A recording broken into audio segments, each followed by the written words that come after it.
Olá, eu sou Marta Gabriel e aqui é o Trends Marketing na Era Digital, Futuro do Marketing. Eu estou junto com o Luciano Calil, querido. Oi, Calil, Olá, tudo bem? Bom? E o nosso super convidado de hoje, Rafael Kiso, que além de ser parceirão, né, Kiso, do Futuro do Marketing, no Marketing na Era Digital, ou seja, toda essa área, hoje é o nosso convidado especial. Que honra, hein? Nossa, honra nossa. Kiso é o cara de mídias sociais e hoje ele vai conversar com a gente, bater um papão, né, Kiso, para falar de um dos capítulos do livro, Trends Marketing na Era Digital, que ele escreveu, que é sobre multiverso das mídias sociais. E aí, como vocês sabem, a gente tem um roteiro aqui bem bacana para que todos os episódios a gente saiba que vai ter um mito que vai ser, né, desmanchado, ou a gente vai entender melhor, vamos entender oportunidades, ameaças. Então nós vamos começar, Kiso, qual é o mito do multiverso das mídias sociais? O que as pessoas falam que não é bem assim?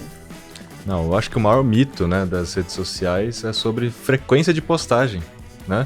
Todo mundo sempre vai nessa neura de, não, tem que fazer X posts de manhã, X posts da tarde, X posts da noite, né? E todo mundo já entra fazendo o quê? Panfletagem digital, porque se o negócio é volume, vão começar a criar, né, e tal. E a maioria dos negócios, principalmente os pequenos negócios, né, não entendem a lógica por trás disso, né? E seguem ali os gurus de marketing que estão falando, faça isso, faça aquilo, né? Não entende a lógica. Então o mito é sobre frequência. E a lógica por trás dessa história da frequência é gerar lembrança de marca, né? E quanto mais, obviamente, você aparece, mais você é lembrado. Isso está claro. Mas não é aparecer de qualquer forma, né? E também muito menos fazendo propaganda apenas. Até porque ninguém entra nas mídias sociais para ver propaganda, né? Sim, para se relacionar com outras pessoas, né? E aí eu tenho várias pesquisas que provam isso, né? As pessoas estão lá para se relacionar. Então essas plataformas, em primeira instância, né, são plataformas de conexão, né? E na grande maioria das vezes conexão entre as pessoas, né? Ou as mídias feitas pelas pessoas, né? Então as marcas, elas precisam se comportar como pessoas também para se dar bem nesse ambiente. Esse é o primeiro ponto, né? Então acho que esse é o primeiro mito que a gente pode falar. Frequência. Ter que entender a lógica da frequência para, de fato, saber se ter que fazer 1 ou 2, dependendo da plataforma. Porque cada plataforma também tem um comportamento, né?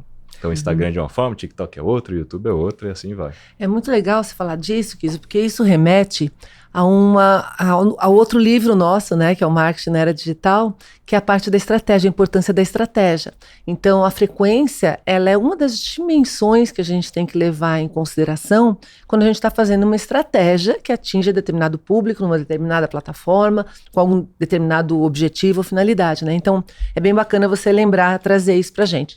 E aí, no capítulo, especificamente, porque a gente está falando aqui mais de tendência, então tiramos um mito da frente aqui, eu sei que tem vários outros que nós vamos tratar ao longo aí dos outros episódios, mas se a gente for pensar no multiverso, explica pra gente, né, essa história do multiverso, o que está acontecendo com as plataformas de mídias sociais, conforme o digital vai acontecendo de forma mais ampla, né, vai se disseminando. Então, explica o multiverso pra gente.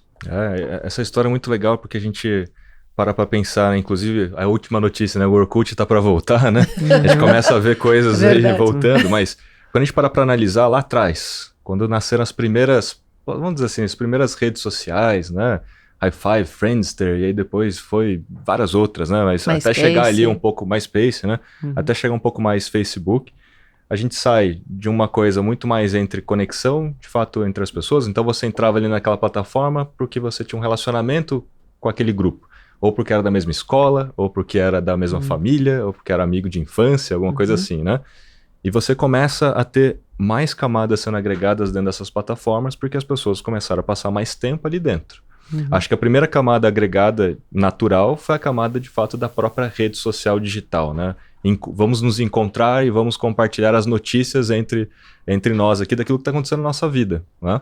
É um pouco do que foi o começo ali do Facebook, né? Quando eles migraram e criaram a newsfeed.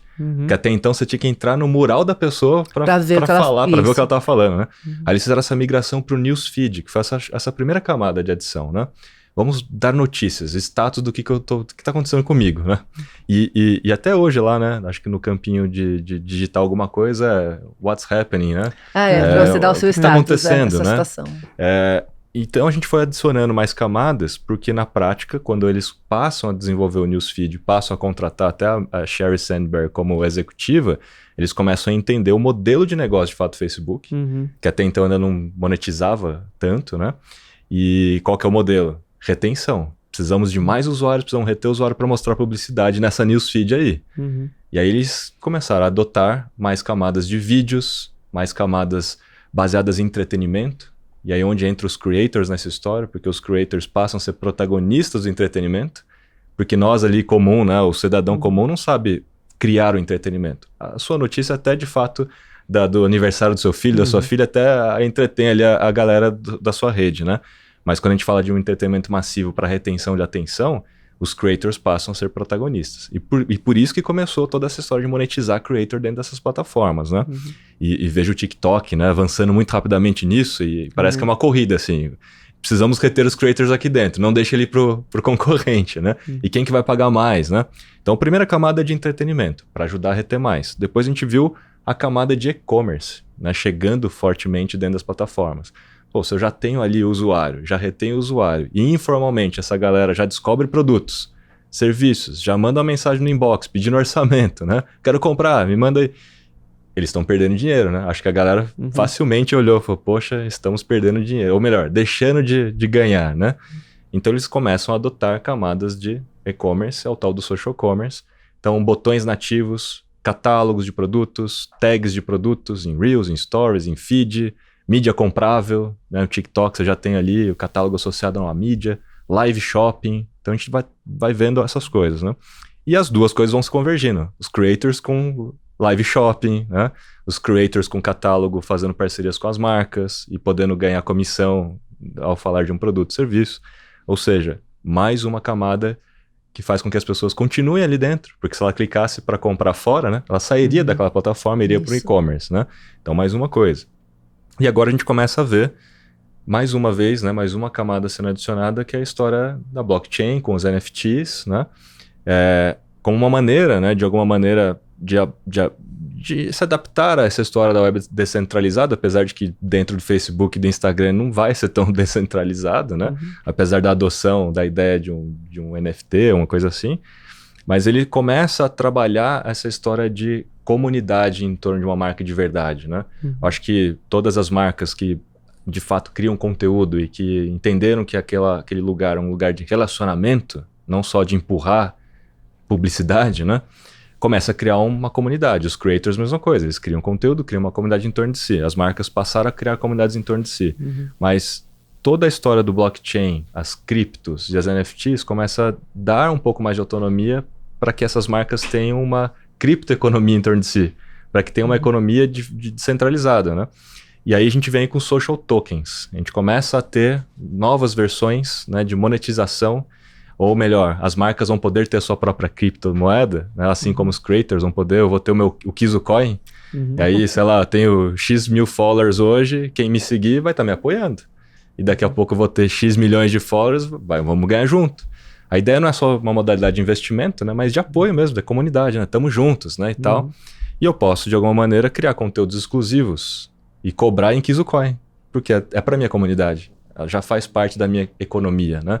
E as marcas, mesma coisa. É um pouco daquela história da fidelidade, né? De você trabalhar os brand lovers, né? Vai ser muito útil para aumentar engajamento, vai ser muito útil para brand lovers, né?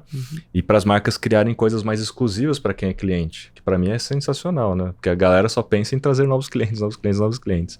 E aí, por fim, eu acho que a gente não termina aí, né? Mas a gente começa a ver a conexão das plataformas de mídias sociais com o que está sendo configurado como metaverso. A gente falou no episódio 2, né, o que é o metaverso, né?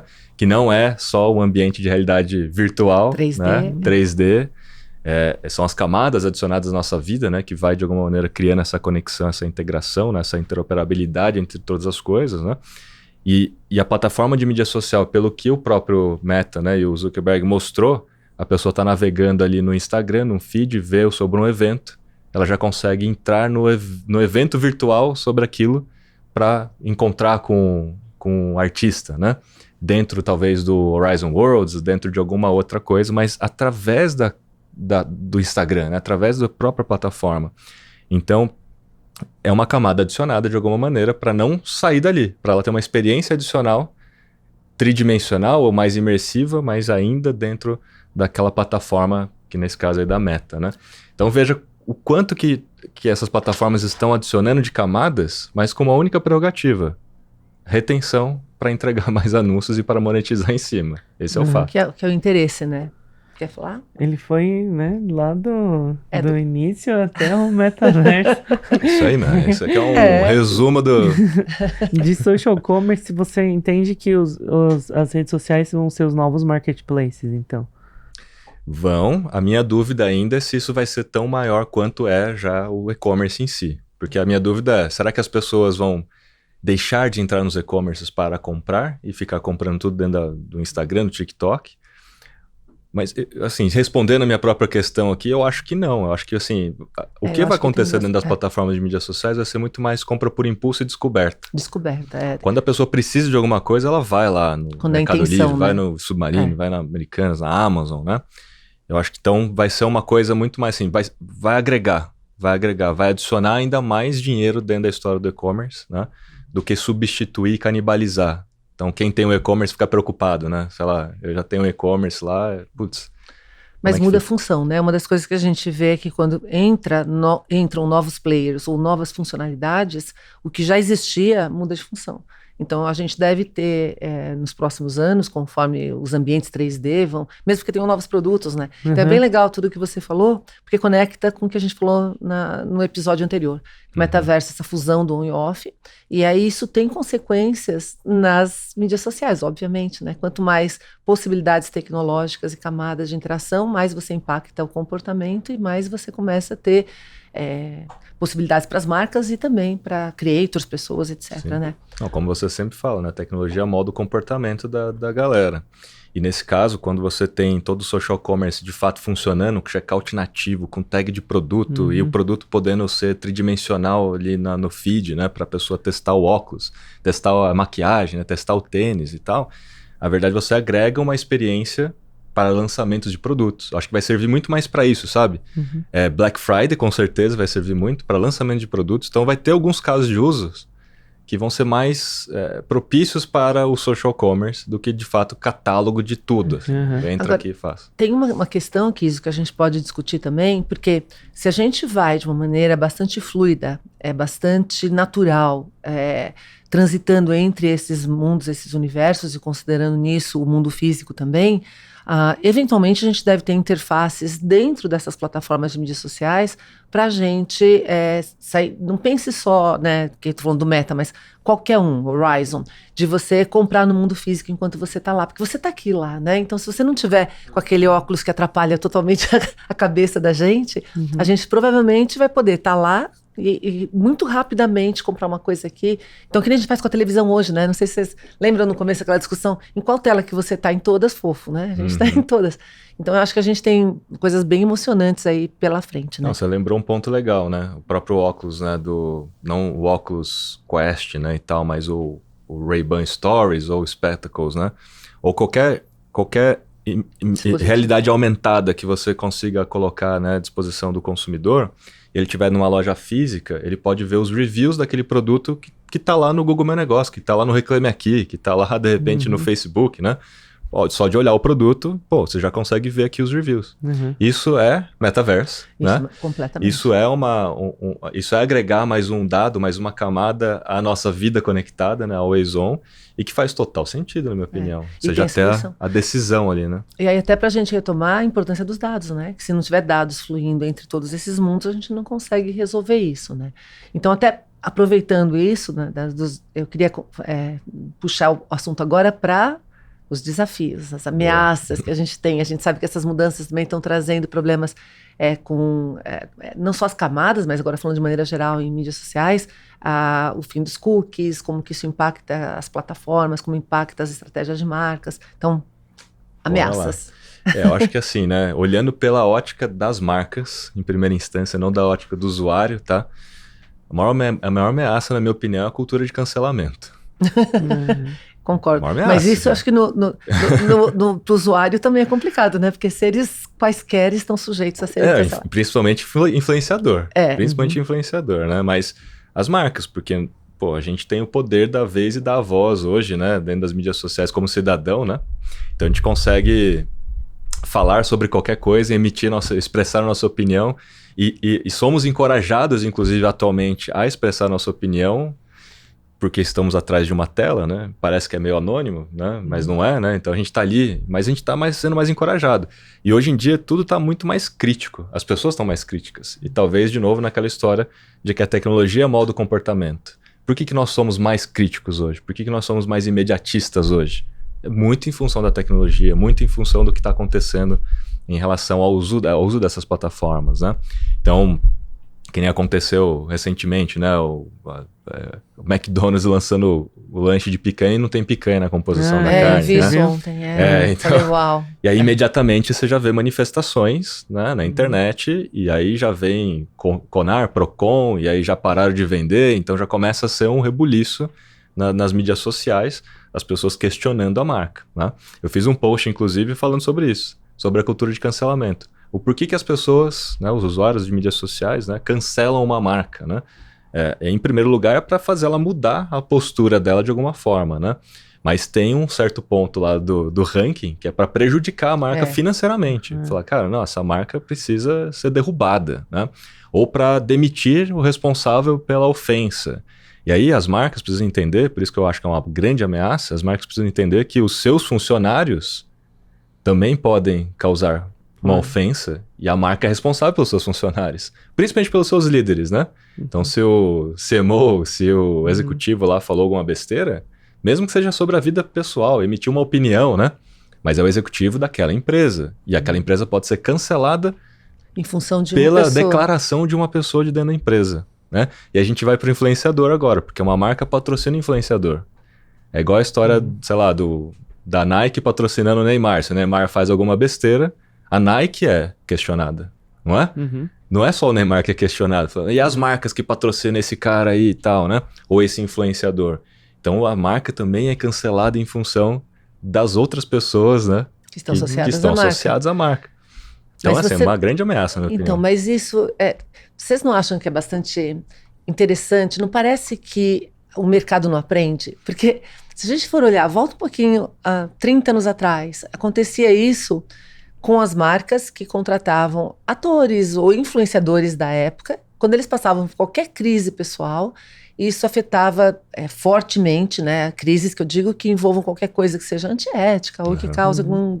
prejudique a imagem do próprio influenciador depois da marca. Já acontecia. E aí tinha já em estudos de marketing de 30 anos atrás, como que os riscos de você contratar ou não contratar, ou você criar personagens próprios. A gente tem falado disso com bastante veemência desde o início das mídias sociais. E a gente está falando isso mais de 10 anos depois e continua acontecendo, só que agora numa escala maior, né? Então, muito maior. Muito maior. Então parece, se a gente falar do Clotrouin Manifesto, que é de 1999, já tinha, já tinham dicas lá que isso estava acontecendo. Então, pessoal, hashtag fica a dica do Rafael Kiso. O maior risco que a gente corre hoje é de cancelamento e é complicado porque é risco de reputação, né? Reputação, né? E quebrar um negócio, às vezes. E quebrar, né? Dependendo de marca, né? Dependendo do tamanho, pode quebrar, né? E o ponto... É o que aconteceu, inclusive, com o Elon Musk, né? Agora, o Elon Musk vai lá e vai lá, não, quero comprar o Twitter. Aí perde 120 bilhões de dólares em valor da Tesla. Ou seja, porque ele começa a dar declarações como assim, coloca cocaína de volta, vou comprar Coca-Cola para Coca-Cola. Declarações assim, desnecessárias, né? Desnecessárias. E o cara não tá nem aí, né? Tudo bem. Cada um tem o seu dinheiro, né? Ele tem condições de perder 120 bi de valuation no negócio. Mas o ponto é, escala é grande e a velocidade é rápida. Isso, então, assim, de um dia para o outro, pum. Então, na minha opinião, né? Eu até escrevi sobre isso, né? Será que as marcas não deveriam já ter no seu planejamento estratégico um plano de crise para cancelamentos? Porque assim, uma coisa é você ter um plano de gestão de crise se você fizer realmente causar um problema por causa do produto, né? O produto, a qualidade do produto, etc. Uma outra coisa é uma declaração de alguém falando alguma coisa que não é a marca em si, não foi o produto que estava ruim, não foi fabricado errado. Foi um executivo que declarou. Como é que você atua em cima daquilo? Foi um funcionário que... Lembra o funcionário do Burger King lá, que foi no telhado Domino's. nadar, na Domino's, né? Domino's. Que foi no telhado 2010, nadar na caixa d'água, né? E fez sujeira, então, e assim, postou. Me parece, né? E eu queria escutar a opinião de vocês, que qualquer marca está suscetível a sofrer cancelamento. Ninguém é blindado sobre isso. E pessoas também, que não sei se vocês viram ontem uma influenciadora que... ela estava começando no TikTok, fez uma dancinha lá, tinha poucos posts, e sem querer ela fez um símbolo que era de alguma facção e mataram ela, né? Então, Caramba. tá complicado porque realmente, é o que você falou, é rápido e qualquer coisa pode disparar esse processo. Mas aí, na parte de gestão de crise, é até legal a gente dar um pitaco aqui, que quando é fato, por exemplo, um avião caiu, é um tipo de abordagem que você tem que fazer para conter aquilo ou para resolver, né? Para que as pessoas voltem a confiar em você. Quando é opinião ou quando é comportamentos que estão baseados em informação, é completamente diferente. Então, se você não se prepara no planejamento de crise, na hora que isso acontece, não dá tempo. Foi o que você falou, é muito rápido, não dá tempo de você saber o que fazer. E hashtag fica a dica também. Quando você está em crise, você não pensa, tá fofo? Quando a gente está em estresse, nosso cérebro... Então, você tem que ter já tudo estruturado, com quem que eu falo, quem faz o quê, para que a coisa... Até porque é muito rápido. Então, se você for parar para pensar no momento que ela acontece... Já ferrou. Ferrou. E assim, as primeiras 24 horas são críticas. Lembra do Nubank, no Roda Viva, né? Que a Cris deu uma declaração também machista. Acho que era machista ou era preconceituosa? Eu não vi. Eu também não. Ah, tá. Fala aí, conta aí. Que agora eu vou ter... Pensei que vocês iam lembrar do caso, mas ela deu uma declaração preconceituosa. Assim, gente, sobre negros. Porque não tinham negros na direção ou na gerência, e aí isso causou um estresse bem grande pro Nubank, LinkedIn, tudo, foi o assunto da época lá. Então, assim, a pessoa tem que tomar muito cuidado mesmo, até na hora de dar uma entrevista. Então, precisa fazer media training, precisa entender, uma das coisas que estão ligadas com isso é você entender de verdade aonde está o posicionamento de marca e as coisas que você não pode falar, mas tem uma parte muito delicada aqui que o Kiso falou no começo, que eu acho que talvez valha um episódio inteiro para a gente discutir isso, né? A gente é incentivado a ser autêntico, a gente é incentivado a ter diversidade, pensamento crítico e falar aquilo que vai causar algum tipo de debate. Só que se você fizer isso, você é cancelado. É verdade. Então a gente fica numa situação que como que uma marca consegue ser autêntica se ela, na tentativa de colocar qualquer tema ou opinião ou fatos, eventualmente, que não estejam de acordo com a vontade da maioria, como que ela consegue levantar essa bola? Então é muito delicado, entendeu? É uma linha tênue, né? Quando a gente fala assim, delicado. As marcas têm que ter propósito, né? E elas precisam se posicionar, ter bandeiras. Faz total sentido essa frase que eu falei. Mas ao mesmo tempo, na prática, quando ela se posiciona, quando ela tem uma bandeira clara, tem a oposição, né? Sempre tem um outro lado que não concorda com aquilo e vem com pedra. Alguém vai sempre cancelar. Então, esse é um ponto importante. Então, sempre vai cancelar. E aí, se você começa a assumir que isso vai acontecer, você se prepara. Exatamente. Né? E eu acho que a maioria não está pensando sobre isso. Não, e até uma das coisas que você falou agora é exatamente isso. Se você realmente acredita naquilo, né? Se você realmente acha que aquilo é fundamental, mesmo que tenha oposição, você vai enfrentar aquela oposição, que é assim que o mundo é construído. Ou seja, você está preparado para, ok, esse é meu papel, eu vou existir assim, se não for para existir assim, eu não vou existir. Ou seja, também requer bastante coragem, preparo, determinação e confiança naquilo que você está se colocando. Por isso que cada vez menos a gente tem espaço para falsidade, cada vez menos a gente tem espaço para tentar só navegar. Bom, a gente já falou bastante de ameaças, oportunidades, Kiso. O que esse cenário traz de oportunidades para a gente nas mídias sociais? Aí tem muitas, né? O céu é o limite. Porque no caso a mídia social, realmente, conforme essas camadas vão sendo adicionadas, tudo vai sendo ampliado, né? As oportunidades vão sendo ampliadas, né? Mas eu acho que a maior oportunidade está, de fato, dentro do social commerce, no momento que a gente consegue ter mesmo checkout nativo, que aí é um problema do Brasil, em particular, com o Banco Central, né? Entre Meta e Banco Central, porque o Banco Central, quando lançou o Pix, lembra que o Facebook tinha conseguido, né? Fazer o WhatsApp Pay, né? Mas aí teve que dar uma segurada, e aí o Banco Central falou, pô, segura aí lança o Pix pega, se não fosse eles terem segurado o WhatsApp Pay, né? Talvez não seria tanto sucesso o Pix, mas o Pix pega e se prolifera, e agora o próprio WhatsApp Pay não pega. Então, os últimos dados que eu tenho mostram assim, não pegou, as pessoas têm desconfiança, insegurança, acham que podem cair em golpes, que o WhatsApp tem muito dessas coisas, né? E aí não pega. Então, a modalidade de crédito fica um pouco mais distante de acontecer, né? E essa aprovação e tal, que já está rolando em outros países, mas aqui no Brasil não. Mas no momento que acontecer, a gente tem a possibilidade muito grande de vários pequenos negócios passarem a vender mais sem ter necessidade de ter um e-commerce, de ter uma plataforma, de ter aquela complexidade toda de estrutura, né? De infraestrutura de e-commerce. Então, eu posso ter um catálogo simples aqui, vender diretamente, nativamente por uma live. É o que aconteceu lá com a China na Taobao Live, o pescador pesca o peixe, a filha está filmando, transmitindo ao vivo, você já compra o peixe que a pessoa pescou na hora, né? Isso dá uma oportunidade muito grande para a maioria dos negócios que não entende, não tem conhecimento para adotar uma plataforma de e-commerce, para fazer integrações. E para a gente é difícil, a gente que trabalha com isso. Vai lá criar um catálogo integrado com uma plataforma de e-commerce. Vai lá instalar um pixel de conversão, uma API de conversão. É complicado, né? Então imagina para um pequeno. Então eu acho que essa é a grande oportunidade. No momento que a gente tem um social commerce implantado de verdade, nativamente, a gente tem uma amplitude de oportunidades. Sabe qual a analogia que eu faço disso, né? Eu brinco que para os outros é história, para mim é memória, né? Então eu sou da época do DOS, do Unix, Linux, na realidade, digitar comando para as coisas funcionarem.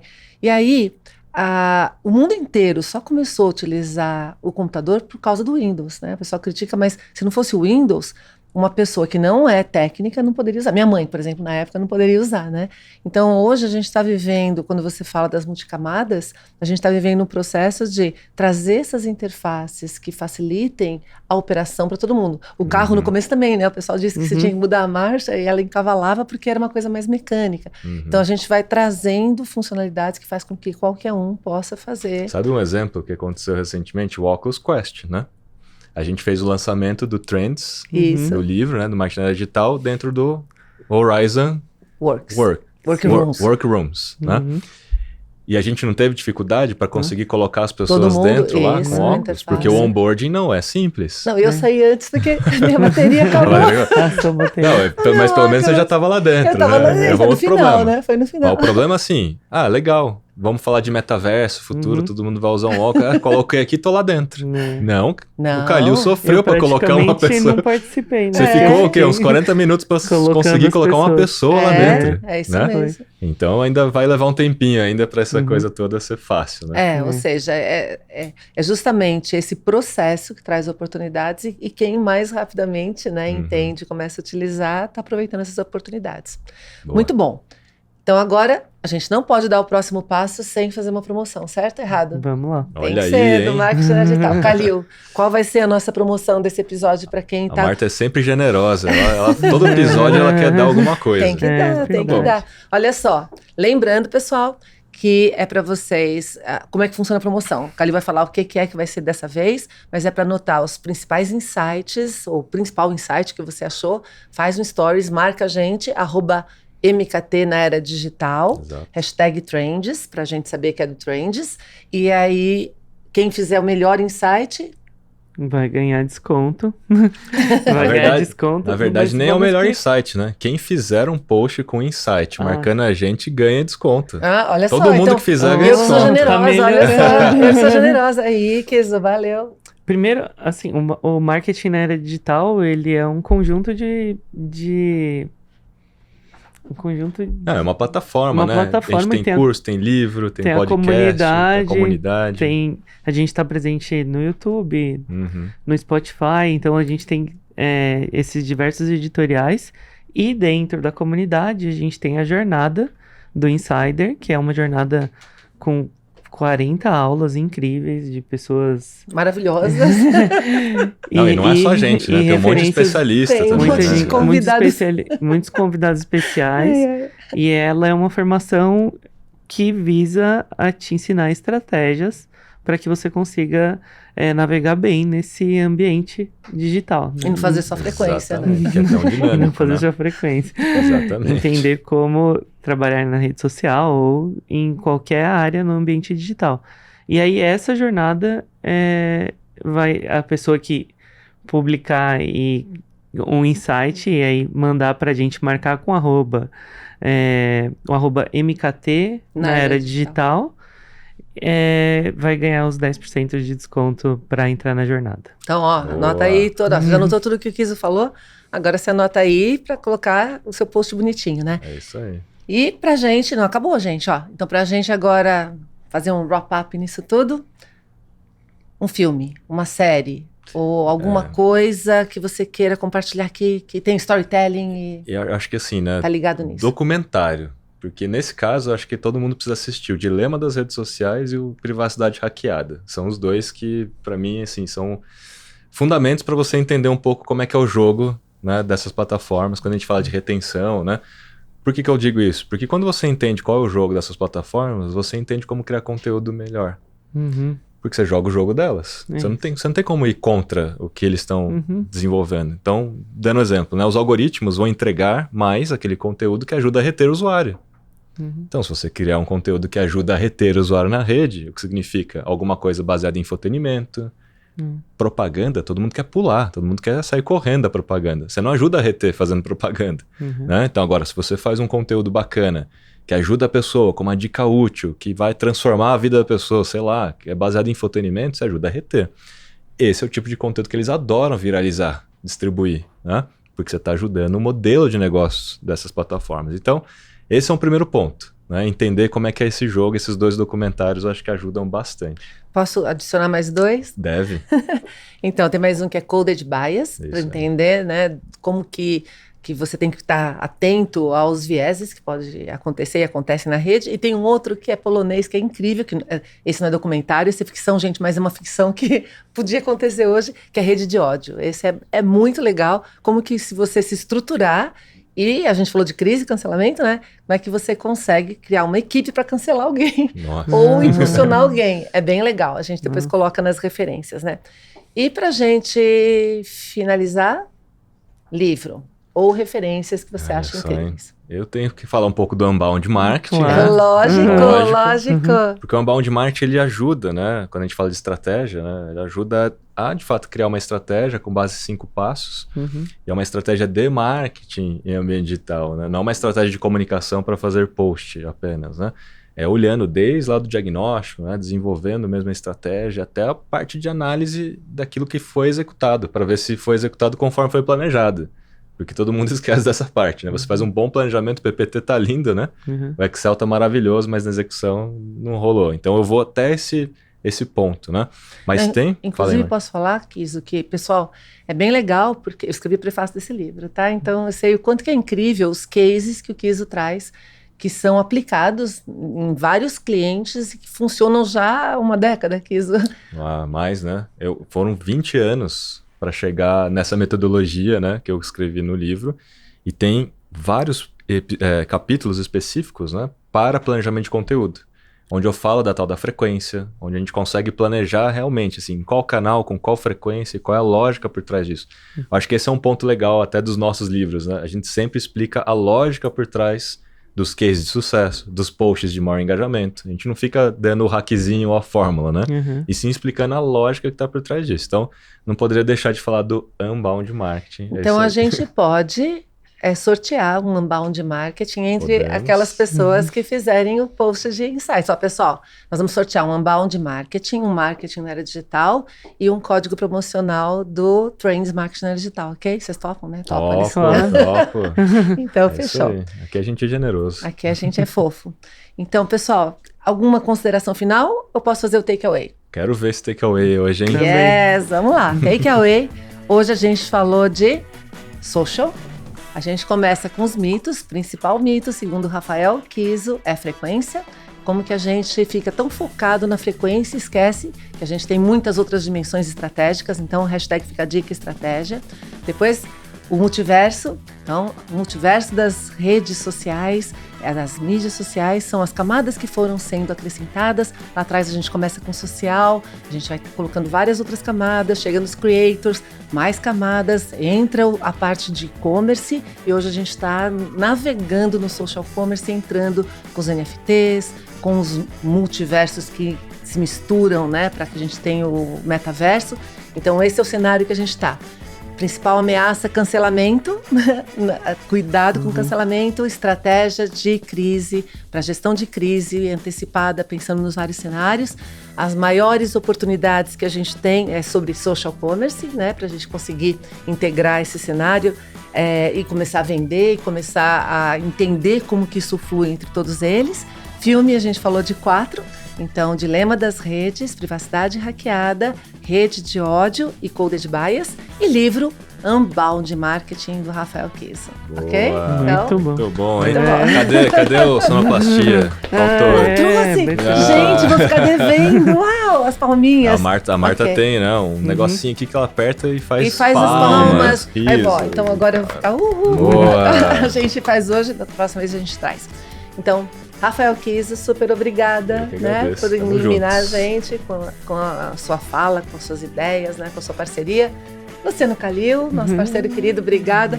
Foi incrível. E para vocês, próximo episódio é com uma pessoa sensacional, Pir Marcondes. Vocês não podem perder, porque ele sabe tudo, não só do que ele vai falar, mas internet como um todo, marketing como um todo, startups como um todo. Então a gente espera vocês no próximo episódio. Até lá. Boa, até lá. Valeu, gente.